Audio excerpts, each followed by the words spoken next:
छू से निकलता हुआ पानी। कॉलेज के कैंपस प्लेसमेंट में मेरा सिलेक्शन हो जाने के बाद मैं मुंबई की बड़ी कंपनी में जॉब करने लगा और मैं अपनी नौकरी से बहुत ज्यादा खुश हूँ। मेरे ऊपर ही घर की सारी जिम्मेदारी है क्योंकि पापा की तबीयत ठीक नहीं रहती है। जब से पापा की तबीयत खराब हुई है उन्होंने भी नौकरी छोड़ दी है और मेरे ऊपर ही मेरी छोटी बहन की शादी की जिम्मेदारी है। मैं चाहता हूँ कि मेरी बहन की शादी मैं बड़े धूमधाम से करूँ। हालांकि मेरी जॉब अभी कुछ समय पहले ही लगी थी, लेकिन मैं चाहता था कि मेरी बहन का रिश्ता एक अच्छे घर में हो और पापा मम्मी भी यही चाहते थे। मैं जयपुर का रहने वाला हूँ और जयपुर मैं कभी कभार ही जाया करता था क्योंकि मुझे मेरी जॉब से समय नहीं मिल पाता था। एक दिन मेरे पापा का फोन मुझे आया हुआ था और जब मैं उनसे बात कर रहा था तो उन्होंने मुझे बताया कि बेटा हम लोग काजल के लिए अब रिश्ता ढूंढने लगे हैं। मैंने पापा से कहा कि पापा हम लोग काजल के लिए अच्छा रिश्ता देखेंगे। पापा कहने लगे कि हाँ बेटा हम लोग काजल के लिए अच्छा लड़का ढूंढ लेंगे, तुम बिल्कुल भी चिंता मत करो। मेरे परिवार वालों ने काजल के लिए रिश्ता ढूंढ लिया था और वह लोग काफी अच्छे परिवार से थे। सब लोग शादी के लिए तैयार हो चुके थे, इसलिए अब काजल की सगाई करवानी थी। जब काजल की सगाई होनी थी तो मैंने ही उसकी सगाई का सारा खर्चा उठाया और काजल की सगाई बड़ी ही धूमधाम से हुई। काजल की सगाई भी हो चुकी थी और सब लोग चाहते थे कि जल्द से जल्द काजल की शादी हो जाए। मैंने भी पापा से कहा कि पापा मैं चाहता हूँ कि काजल की शादी जल्द से जल्द हो जाए। पापा ने कहा कि हाँ बेटा लेकिन उसके लिए हमें पैसों की जरूरत पड़ेगी। मैंने पापा से कहा कि उसकी आप बिल्कुल भी चिंता मत कीजिए, मैं सब कुछ मैनेज कर दूंगा। पापा को मुझ पर बहुत ज्यादा भरोसा है और वो मुझ पर इतना ज्यादा भरोसा करते हैं कि उन्होंने मुझे कहा कि हाँ बेटा मुझे मालूम है कि तुम सब कुछ मैनेज कर लोगे।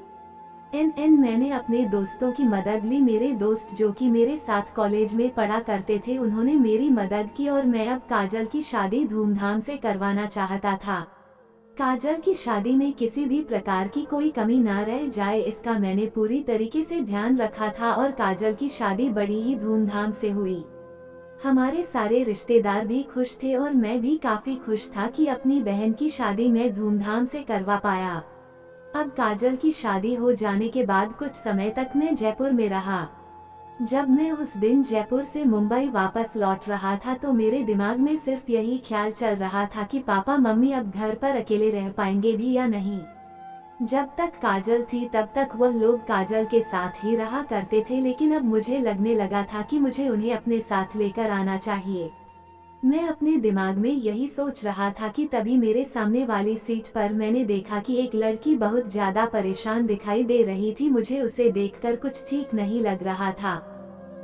काफी देर तक तो मैंने उससे कुछ बात ही नहीं की, ना ही उसने आसपास में किसी से कुछ बात की। उसने अपना मोबाइल चार्जिंग पर लगाया तो मैं उसकी तरफ देखे जा रहा था। उसके चेहरे की परेशानी साफ नजर आ रही थी, वो किसी न किसी बड़ी परेशानी से गुजर रही थी। तो मैंने सोचा कि क्यों ना मैं उससे बात करूं। मैंने उससे इस बारे में बात की तो उसने मुझे कहा कि नहीं मैं ठीक हूं।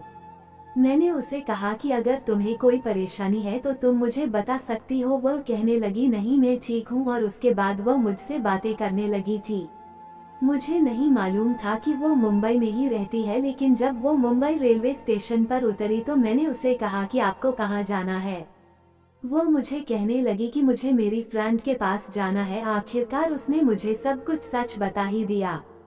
वो कहने लगी कि घर में मेरी सौतेली माँ है जो कि मुझे बिल्कुल भी प्यार नहीं करती हैं और वो मेरा रिश्ता किसी ऐसे लड़के के साथ करना चाहती हैं जो कि मुझे बिल्कुल भी पसंद नहीं है, इसलिए मैं घर से बिना बताए ही आ गई हूँ। मैंने कावेरी को कहा कि तुम बेवजह ही परेशान हो रही हो, तो कावेरी मुझे कहने लगी कि नहीं मैं अपनी फ्रेंड के पास चली जाऊंगी। मैंने कावेरी को उसकी फ्रेंड के घर पर छोड़ दिया था और उसके बाद मैं अपने घर पर चला आया था। लेकिन मुझे जब भी कावेरी का ख्याल आता तो मुझे यही लगता कि कावेरी के साथ कितना गलत हुआ है। मैंने उस दिन कावेरी को फोन किया, मैंने कावेरी से उसका नंबर ले लिया था और उसके बाद भी मैं कावेरी की काफी बार मदद करता। कावेरी और मैं एक दूसरे को अच्छे से समझने लगे थे और कहीं ना कहीं हम दोनों एक दूसरे को प्यार भी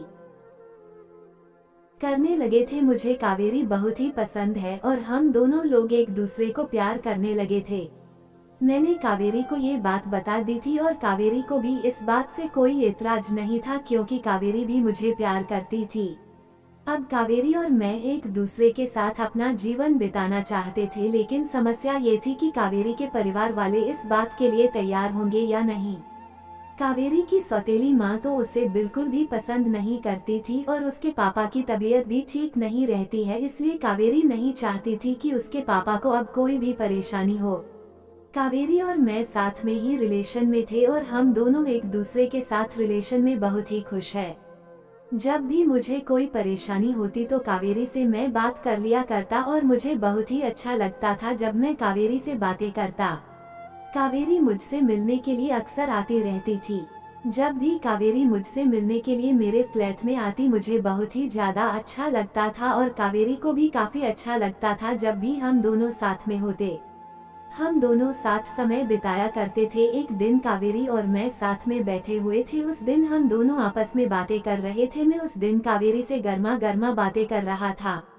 मैंने और कावेरी ने उससे पहले कभी भी एक दूसरे को किस नहीं किया था, लेकिन ये पहला मौका था जब मैंने कावेरी के होठों को चूम लिया था और कावेरी को इस बात से कोई एतराज नहीं था। मुझे बहुत ही अच्छा लगा था जब मैं कावेरी के होठों को चूम रहा था। कावेरी की गर्मी बढ़ने लगी थी। वो इतनी अधिक गर्म हो चुकी थी, वह बिल्कुल भी रह नहीं पाई। वो मुझे कहने लगी, मुझसे बिल्कुल भी रहा नहीं जा रहा है। मैं और कावेरी अब गर्म हो चुके थे।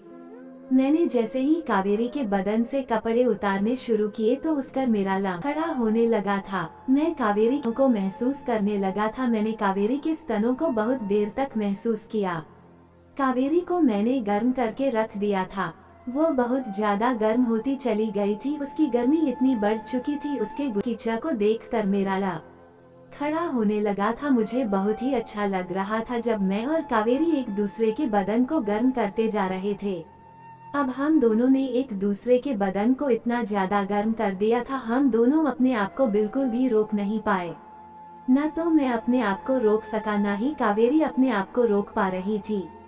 मैं बिल्कुल भी रह नहीं पा रहा था। मैंने कावेरी की च पर अपने ल को सटा दिया था। कावेरी की च में मेरा ल लगते ही वो मुझे बोली, तुम मेरी च में अपने ल को घुसा दो। कावेरी की च से निके अंदर अपने ल को घुसाने का फैसला कर लिया था। जैसे ही मैंने का घुसाया तो मुझे मजा आने लगा था और उसको भी बड़ा अच्छा लग रहा था जिस तरीके से हम दोनों एक दूसरे के साथ संबंध बना रहे थे। मैंने कावेरी के बदन की गर्मी को पूरी तरीके से बढ़ा दिया था। उसे मैं अच्छे से चरने लगा था। कावेरी की च के अंदर मेरा इल जाते ही वह जोर से चिल्लाने लगी थी। वो मुझे कहने लगी, मेरी गर्मी को तुम ऐसे ही बढ़ाते जाओ, मुझे अच्छा लग रहा है। मैंने कावेरी की च की गर्मी को बहुत देर तक बढ़ा दिया था। मैंने उसे तब तक चरने जब तक कावेरी और मैंने एक दूसरे की इच्छा को पूरा नहीं कर दिया था। मैंने कावेरी की इच्छा को पूरा कर दिया था। मैं ही वह खुश हो गई और उसके बाद वह मेरे एल को अपने मुंह में लेने लगी। मैंने देखा कावेरी की निकल रहा था। मुझे बहुत ही अच्छा लगा जिस तरीके से कावेरी और मैंने एक दूसरे के साथ शारीरिक सुख का मजा लिया था और हम दोनों ने एक दूसरे की इच्छा को पूरा कर दिया था। हम दोनों शादी करने को तैयार थे। मैंने कावेरी से कहा, मैं तुम्हारे साथ शादी करना चाहता हूँ। कावेरी और मैंने कोर्ट मैरिज कर ली है। हम दोनों साथ में मुंबई में रहते हैं। हम दोनों बहुत ज्यादा खुश है। कावेरी मेरा बहुत ही अच्छे से ध्यान रखती है। धन्यवाद।